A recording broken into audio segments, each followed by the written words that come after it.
Karen tore up library books over fines, got arrested for property damage. Have you ever wondered what could push someone to destroy a sanctuary of knowledge over a few dollars? In the quiet town of Willow Creek, a single act of rage turned a beloved library into a battlefield, exposing the raw nerve of entitlement and its consequences. It was a crisp Tuesday afternoon at the Willow Creek Public Library, where sunlight streamed through tall windows, illuminating rows of books that had comforted and educated generations.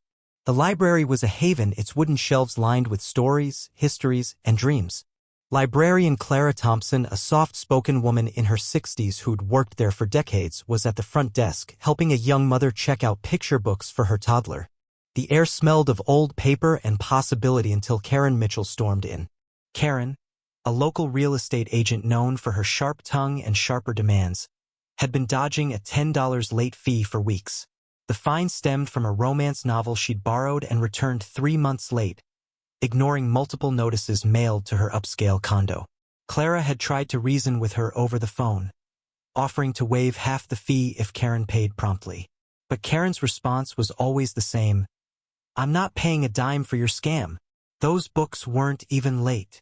Her voice would crackle through the line, dripping with indignation, as if the library's policy was a personal attack. That day, Karen burst through the double doors, her designer handbag swinging wildly. Her face was flushed, her eyes narrowed like a predator's. "Clara," she bellowed, drawing stares from patrons. "You think you can ruin my credit over $10?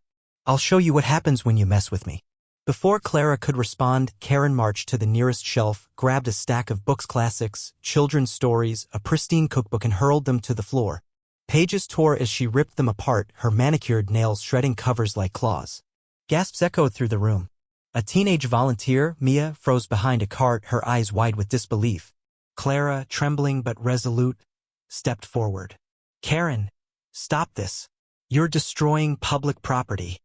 But Karen only laughed, a harsh, mocking sound, and tore into a rare first-edition poetry collection, its delicate pages fluttering like wounded birds.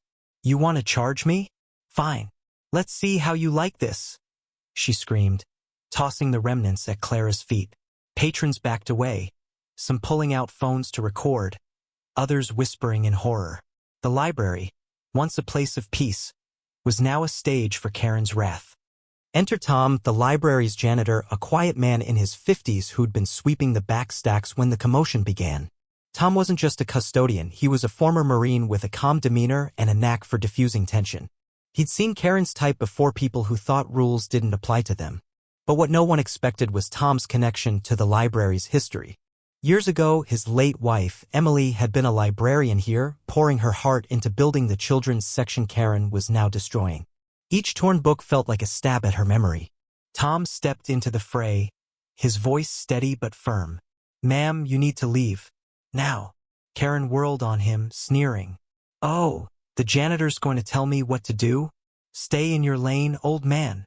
She grabbed another book, a children's encyclopedia Emily had personally donated, and ripped out a chapter, letting the pages scatter. Tom's jaw tightened, but he didn't flinch. Instead, he pulled out his phone, dialed 911, and spoke calmly. "We've got a woman vandalizing the library. She's tearing up books and refusing to stop." The twist came when Mia, the teenage volunteer, found her courage. She'd been filming the chaos on her phone, her hands shaking but her resolve growing. Mia wasn't just any volunteer, she was a scholarship student who'd spent countless hours in the library escaping her troubled home life. Those books were her refuge, and Karen's rampage felt like an assault on her safe space. "You're pathetic," Mia shouted, stepping forward, her voice cracking with emotion. "These books are for everyone, not just you. You're ruining it for all of us." Her words cut through the room, silencing Karen for a moment. The crowd murmured in agreement, emboldened by the teenager's stand. Karen's face twisted with rage, but before she could retort, sirens wailed outside. 2 police officers entered, their expressions hardening as they surveyed the carnage, hundreds of dollars worth of books reduced to confetti. "Ma'am, put the book down and step back," Officer Ramirez ordered. Karen, still clutching a half-torn mystery novel, scoffed. "This is ridiculous. It's just a few books. You can't arrest me for this." But the officers weren't swayed. They'd seen the video Mia had uploaded to X in real time, which was already going viral, captioned, entitled "Woman Trashes Library Over $10 Fine. Justice for Books." The post had drawn thousands of views, with comments flooding in, "Lock her up, and who does this to a library?" As the officers cuffed Karen, she shrieked, "This is an outrage. I'm a taxpayer. I paid for these books."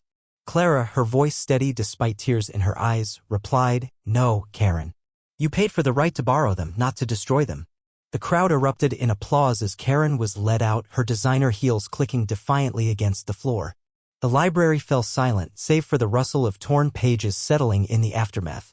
The fallout was swift. Karen was charged with vandalism and destruction of public property, facing up to a year in jail and hefty fines. The story spread across local news and X, sparking debates about entitlement and accountability.